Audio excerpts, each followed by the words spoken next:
Dear Inlanders, several weeks ago I was told about something that happened to the son of a lovely neighbor couple. I have not been able to sleep since. Here's the story. What can I do to help?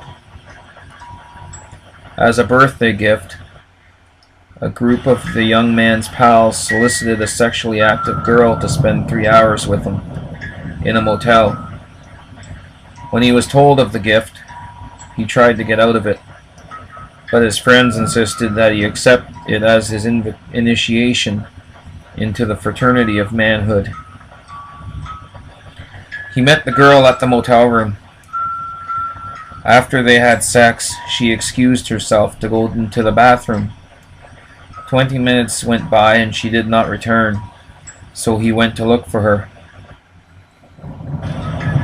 On the bathroom mirror, scrawled in lipstick, was the message: "Welcome to the world of AIDS." The young man thought it was a joke. Several months later, when he was bothered by headaches, he went to see a physician. The doctor asked if there had been any changes in his behavioral pattern.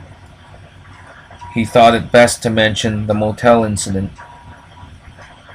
The boy was tested for AIDS, and the results came back positive. The girl and her family have since moved out of town. That birthday was the lad's 14th. His parents are beside themselves. What can be done? Sleepless nights in Canada. Dear Canada,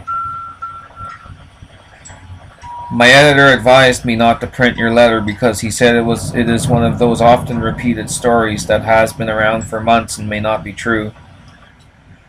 I argued that the letter should be printed with a disclaimer because it illustrates the crucial points.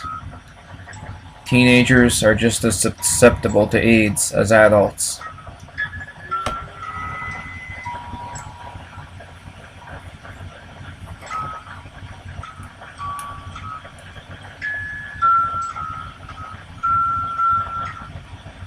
You hear things, Natalie says. She takes a breath and leaves her bantering tone behind. I have this friend at the office, she begins. She told me about this friend of hers who lives in Chicago. Her friend went to a club one night and met a really attractive man, and they got a little drunk and ended up going back to her place. He spent the night, but in the morning when she woke up, he wasn't there. When she went into the bathroom, she saw a message written on the mirror in her lipstick: "Welcome to the wonderful world of AIDS." There is a silence in the little group. I heard that story too, Connie says. Only I heard it happened in Boston to a friend of my old roommate's.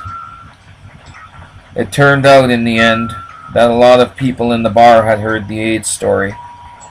It was one of those tales that brings a shudder of vulnerability. I guess it doesn't really matter whether it's true or not, Gwen concludes. The problem is, it could be.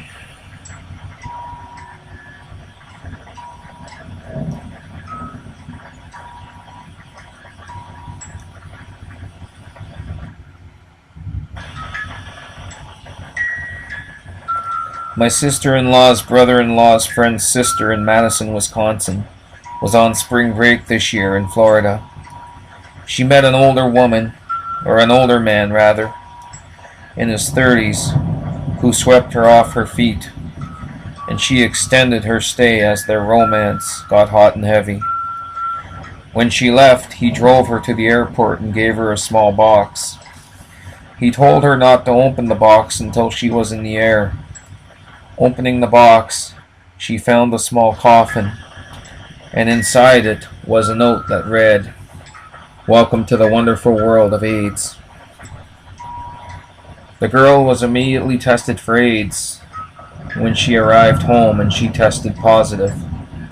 The police are looking for this man now. She has pictures of him, but he gave her a false name. My husband and I find this story doubtful and wonder if this is a new urban legend for the 90s and beyond. The Ann Landers column ran on July 30th, 1987. The second story is from the Eyewitness column by Lynn Darling in Mademoiselle, September 1987. And Nancy Radzak of Slingerlands, New York, sent in the small coffin version of AIDS Harry in April 1990.